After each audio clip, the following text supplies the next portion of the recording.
నేను అందుకోసమే అంటా, నువ్వు రెడ్డి కాదు, నువ్వు రావు కాదు, నువ్వు గౌడు కాదు, నువ్వు కాపు కాదు, నువ్వు దళితుడి కాదు, నువ్వు గిరిజనుడి కాదు, నువ్వు ముందుగా హిందూ అన్నా, హిందూగా ముందు బతుకు, హిందూగా జీవించు. నువ్వు ఇట్లనే వలిగిపోతే నిన్న వక్ బోర్డు గురించి ర్యాలీలు తీసినోడు ఇలా ఒక్కడన కనబడుతుండ అన్న రోడ్ల మీద. నిన్న మైకులల్లా మస్జిద్లకే జనం చేసిరు, ఏదో అన్యాయం జరుగుతుంది. ఇలా కెనాల్ కట్ట మీదకి పోదాం, ఎంతమంది ముస్లిం ఎవరైతే పేదవాళ్ళు ఉన్నారో కెనాల్ కట్ట మీద దౌర్భాగ్యమైన జీవితం ఇస్తున్నారు. అదే ఈడున్న షబ్బీర్ అలీ నిన్న మొన్న కామారెడ్డికి ఈడికి వచ్చి 1000 గజాలు హైవే రోడ్ మీద ఏది బైపాస్ మీద కొనుక్కొని ఇల్లు కడుతున్నాడు. నేను షబ్బీర్ అలీని అడుగుతున్నా, నిన్న ర్యాలీలో పెద్ద మాట్లాడినావు కదా షబ్బీర్ అలీ, ఇలా యాడిపోయినావు, తయారు యాడిపోయినావు? ఇలా కాంగ్రెస్ వాళ్ళని అడుగుతున్నా, యాడిపోయినావు అని అడుగుతున్నా, కమ్యూనిస్ట్ వాళ్ళని అడుగుతున్నా, బీఆర్ఎస్ వాళ్ళని అడుగుతున్నా. నా అన్నదమ్ములు ఆడ చనిపోతే కనీసం సాంఘీభావం తెలపలేని దుర్మార్గమైన పార్టీలు అన్నవి. వాళ్ళు ఓట్లేస్తారు గంప గుత్తగమా, కానీ ఇలా వాళ్ళ మతం అని చెప్పి పోయిర్రు. ఇలా నేను అదే అడుగుతున్నా హిందువులను, ఏమనంటే రేవంత్ రెడ్డి మా రెడ్డి, లేకపోతే కేసీఆర్ మా రావు, లేకపోతే ఇంకొక ఆయన మా దళితుడు, ఇంకొక ఆయన మా గిరిజనుడు, ఇంకొక ఆయన మా బీసీ, ఇట్లా మనం విడిపోతుంటే మరి దేశం ఇట్లా కాకపోతే ఇంకెట్లయితుంది అని అడుగుతున్నా నేను. ఇవాళ అడుగుతున్నా నేను, సినిమా ఇండస్ట్రీ వాళ్ళు, గర్వాపసి వాళ్ళు, కమ్యూనిస్ట్ పార్టీ వాళ్ళు టీవీలలో కూర్చొని పెద్దగా మాట్లాడేటోళ్ళు, అయ్యా యాడిపోయారు అయ్యా మీరంతా? 26 మంది కన్నా మీద వాళ్ళకి ఏం అన్యాయం చేసిరు? ఓడికి అన్యాయం చేసిరు. ఎవడన్నా పాకిస్తాన్ తిట్టిరా, లేకపోతే కాంగ్రెస్ అని తిట్టిరా, లేకపోతే ఎవరిని తిట్టిరా అని చెప్పి వాళ్ళని పొట్టన పెట్టుకున్నారు. కాబట్టి దాన్ని ఇవ్వాల కూడా అర్థం చేసుకోరన్న. అందుకోసమే యోగి అన్నాడన్నా, బట్టేగాతో కట్టేగా, విడిపోతే మనం గోస్తారు, విడిపోతే హిందువులే గోస్తారు, ఈ దేశం నుంచి తరిగేస్తారు. పాకిస్తాన్ నుంచి పంపించారు, బంగ్లాదేశ్ నుంచి పంపించారు, ఆఫ్ఘనిస్తాన్కి పంపించారు. రేపు భారతదేశం కూడా మనం విడిపోయి మనం ఐక్యమత్యం లేకపోతే మనం కూడా పంపిస్తారన్న ఇవాళ. అందుకోసమే చెప్తున్నా అన్న, అందరం కలిసి ఉందాం. ఎవరైతే మన అన్నదమ్ములను చంపిర్రో, కాశ్మీర్లో చంపిర్రో, వాడిని ఒక్కొక్కరిని వెతికి, వాడు ఇందూరులో ఉండని, పాకిస్తాన్లో ఉండని, ఆడున్న ఇస్లామాబాద్లో ఉండని, ఈడున్న బర్కత్పూర్లో ఉండని, ఆడు ఎవడైనా సరే బయటకు తీసి నరేంద్ర మోడీ వాడిని చీల్చి చెండాడతారని నమ్మకం నాకుందని నా చెప్తున్నాను. పశ్చిమ బెంగాల్లో ఈ ఇన్సిడెంట్ గురించి మాట్లాడుకుంటే కేవలం హిందువులపైన దాడులు.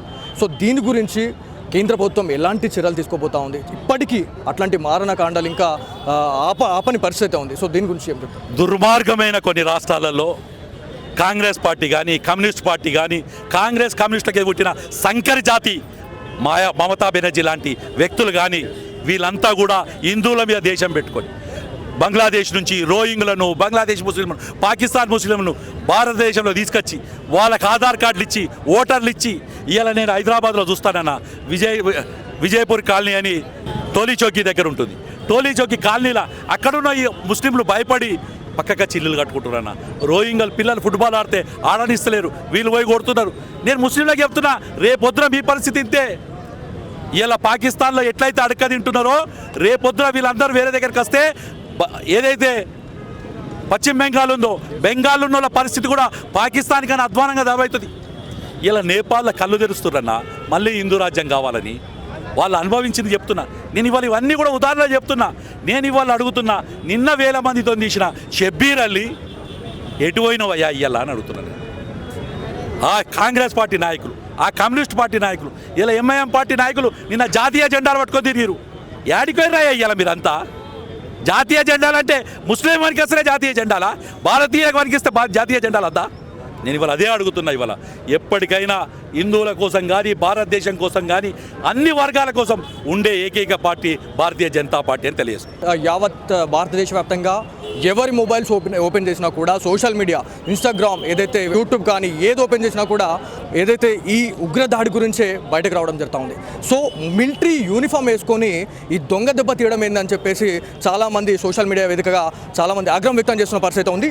సో అన్న మీరు చెప్పండి, ఈ ఉగ్రదాడి ఇది దారుణమైనటువంటి దాడిగా చెప్పుకోవాలా? ఇది నిజంగా ఒక చిన్న పిల్లలు కూడా ఒక 5 days ముంగడికించి వచ్చి కొట్టే పరిస్థితి ఉంటుంది. కాకపోతే ఇది అంతకన్నా దారుణంగా మిలిటరీ యూనిఫామ్స్ వేసుకొని మరి దొంగ దెబ్బ కొట్టడం అనేది మీరు ఎట్లా చూస్తారన్న? నిన్న పహల్గాంలో జరిగినటువంటి మారణకాండ చూస్తూ ఉంటే ఇలా భారతదేశం అభివృద్ధి చెందుతూ ఉంది. భారతదేశాన్ని ఏ రకంగా డిస్టర్బెన్స్ చేయాలా, ఏ రకంగా అస్థిరపరచాలనేటువంటి ఒక సంకల్పంతో పాకిస్తాన్ పన్నినటువంటి కుట్రలో భాగమే నిన్న జరిగినటువంటి దాడి. పాకిస్తాన్ ముష్కర్లు పాకిస్తాన్ తీవ్రవాదులు, పాకిస్తాన్ ఆర్మీకి సంబంధించిన వ్యక్తులు వచ్చి ఈరోజు అక్కడ వెళ్ళినటువంటి యాత్రికుల పైన ఒక మతాన్ని టార్గెట్ చేసుకొని నువ్వు హిందువు అని చెప్పి, నువ్వు కల్మా చదువుతావా అని చెప్పి, నీ ఐడి కార్డు ఉందా అని చెప్పి వాళ్ళ పిల్లల ముందు, వాళ్ళ తల్లుల ముందు, వాళ్ళ భార్యల ముందు ఏ రకంగా అడిగి చంపిండ్రో వాళ్ళ కళ్ళ ముందు, ఇలా ఆ రకంగా ఏ రకంగా అయితే హింసించి చంపిండ్రో వాళ్ళని అదే విధంగా భారతదేశ సైన్యం కూడా అంతకంటే రెట్టింపు హింసించి చంపుతుంది. పాకిస్తాన్ మీద కూడా మళ్ళీ మరోసారి సర్జికల్ స్ట్రైక్ చేస్తుంది. ఎట్టి పరిస్థితుల్లో కూడా ఉపేక్షించే ప్రసక్తే లేదు. అనేక సంవత్సరాలు అనేక దాడులు ఎదుర్కొనే భారతదేశం ఏ రోజు కూడా ఆత్మస్థైర్యాన్ని కోల్పోలేదు. అనేక మంది అమాయకుల్ని, ఇక్కడ ఉన్నటువంటి అనేక మంది కుహానా సెక్యులరిస్టులు, కుహానా మేధావులు, కమ్యూనిస్టులు, కాలరిస్టులు, కాంగ్రెస్ వాళ్ళు మతానికి ఒక తీవ్రవాదానికి మతం లేదంటారు. ముండా కొడుకుల తీవ్రవాదానికి మతం లేదని మీరు అంటున్నారు. నిన్న మతాన్ని చూసి చంపిండ్రా. మీరు ఇప్పటికైనా కళ్ళు తెరవండిరా. గతంలో అఖండ భారతంలో వేరుపడ్డటువంటి పాకిస్తాన్ కానీ, బంగ్లాదేశ్ కానీ, ఆఫ్ఘనిస్తాన్ కానీ, మయన్మార్ కానీ ఆ దేశంలో ఉన్నటువంటి హిందువులంతా ఎటుపోయిండ్రా? సనాతన ధర్మం పాటించే వాళ్ళంతా ఎటుపోయిండ్రా? రేపు మీరు ఇక్కడ ఇదే పరిస్థితి వస్తుందా? మీరు ఇప్పటికి కూడా కళ్ళు తిరగకపోతే కళ్ళు తెరవండి. చాలామంది సోషల్ మీడియా వేదికగా ఒక క్వశ్చన్ అడగండి అని చెప్పేసి చాలామంది చెప్తా ఉన్నారు. సెక్యులరిజం అని మురిగే కుక్కలు దాదాపు ఇవాళ ఎవరు మాట్లాడట్లేదు అని చెప్పేసి కరాఖండిగా మాట్లాడుతూ ఉన్నారు. సో వీళ్ళకేం చెప్తారు? ఏదైతే ఈ వక్ఫ్ బోర్డ్ని ఉద్దేశించి కూడా ఇట్లాంటి ఘటన అయితే జరిగినట్టు చాలామంది చెప్తా ఉన్నారు. సో దీని గురించి మీరు ఏం చెప్పాలనుకుంటున్నారు? ఎవరైతే ఈ దేశంలో సెక్యులరిస్టం అని చెప్పుకుంటున్నారో వాళ్ళు సెక్యులరిస్టులు గారు, హిందూ వ్యతిరేకులు, సనాతన ధర్మానికి వ్యతిరేకులు. ఇలా ఒకడు సినిమా నటుడు ఉంటాడు, వాడు సినిమాలలో బాగా యాక్ట్ చేస్తాడు, ప్రజల ముందు కూడా యాక్ట్ చేస్తాడు. వాడి పేరు ప్రకాష్ రాజ్ గారు. వాడు ప్రతిసారి మాట్లాడతాడు. వాడు ఇప్పుడు ఎందుకు మాట్లాడడం లేదు? ఇంత మరణకాండ జరుగుతుంటే ఎందుకు మాట్లాడడం లేదు వాడు? ఇలా అనేక మంది ఉన్నారు. అలాంటి వ్యక్తులు ఇంకా అనేక మంది ఉన్నారు దేశంలో. ఈ దేశంలో గతంలో పాకిస్తాన్ విభజన జరిగినప్పుడు కూడా ఈ దేశంలో ఉన్నటువంటి చాలామంది కుహాన మేధావులే ఈ దేశానికి వ్యతిరేకంగా మాట్లాడడం జరిగింది. ఆ రోజు జోగినాథ్ మండల్, అంబేద్కర్ లాంటి గొప్ప నాయకుడు పాకిస్తాన్ విభజన సమయంలో కమ్యూనిస్టుల మాటలు విని పాకిస్తాన్ విభజనకు మద్దతు తెలిపితే న్యాయశాఖ మంత్రిగా 1 సంవత్సరం అవకాశం ఇచ్చి మళ్ళీ మంత్రివర్గం నుంచి తొలగించి ఆయనను కాందిశీకుడిగా భారతదేశానికి పంపించేటువంటి పరిస్థితి తీసుకొచ్చిండ్రు. ఇప్పటికైనా కళ్ళు తెరవండి, ఇప్పటికైనా ఆలోచించండి. అనేక సంఘటనలు చూసినాం. భారతదేశంలో ఉన్నటువంటి అన్ని దేశాలు, భారతదేశంలో నుంచి విడిపోయినటువంటి అన్ని దేశాల్లో మన పరిస్థితి ఏమైంది? రేపు ఉన్నది ఒకటి మన భారతదేశం. ఈ దేశంలో కూడా ఆ పరిస్థితి తీసుకురాకండి. ఇప్పటికైనా మనందరం యూనిటీగా ఉందాం, ఒక్కటిగా ఉందాం. మనమందరం కులాలన్నీ కూడా పక్కన పెట్టండి. మనమందరం హిందువులం, ఈ దేశం కోసం పరితపించే వాళ్ళం. ఈ దేశం బాగుంటేనే మనమందరం బాగుంటాం.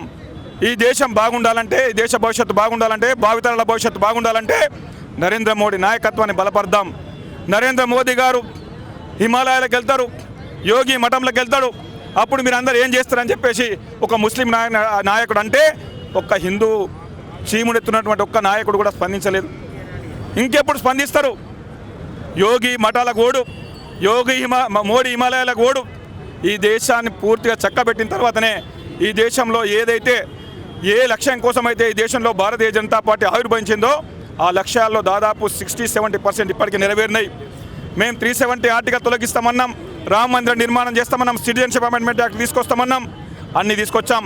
రేపు కామన్ సివిల్ కోడ్ తీసుకొస్తాం, ఫ్యామిలీ ప్లానింగ్ తీసుకొస్తాం, అన్నీ తీసుకొస్తాం. ఈ దేశంలో ఉన్నటువంటి ఈ సంఖ్యని ఇదే రకంగా ఉంచుతాం. భారతదేశాన్ని ఒక బంగారు దేశంగా, భవిష్యత్తులో ఒక విశ్వ గురువుగా తీర్చిదిద్దేటటువంటి సంకల్పంతో ముందుకెళ్తాం. కాబట్టి ఇప్పటికైనా ఆలోచించండి. నిన్న జరిగిన సంఘటనతో కళ్ళు తెరవండి. భవిష్యత్తులో మనమందరం ఏకమైతేనే ఈ దేశం బాగుంటుంది, మన భావితరాల భవిష్యత్తు బాగుంటుందని చెప్పేసి మీ అందరికీ కూడా నేను విజ్ఞప్తి చేస్తా ఉన్నాను. ఇంత పెద్ద ఇన్సిడెంట్ జరిగిన తర్వాత ముస్లింలు, ఒక వర్గానికి చెందిన వాళ్ళు రోడ్డుకి ఎక్కడం అనేది ఇవాళ నిజంగా వాళ్ళు రాకపోవడం అనేది నిజంగా బాధాకరం అని చెప్పుకోవాలన్నా. సో దీని గురించి ఏం చెప్తారు? ఎందుకంటే ప్రతి మసీదు దగ్గర, ప్రతి ఒక్క దగ్గర కూడా ఈ వక్ఫ్ బోర్డు గురించి మాట్లాడిన వాళ్ళు ఇలా 30 మంది, దాదాపు 30 మంది ఈ ఉగ్రదాడి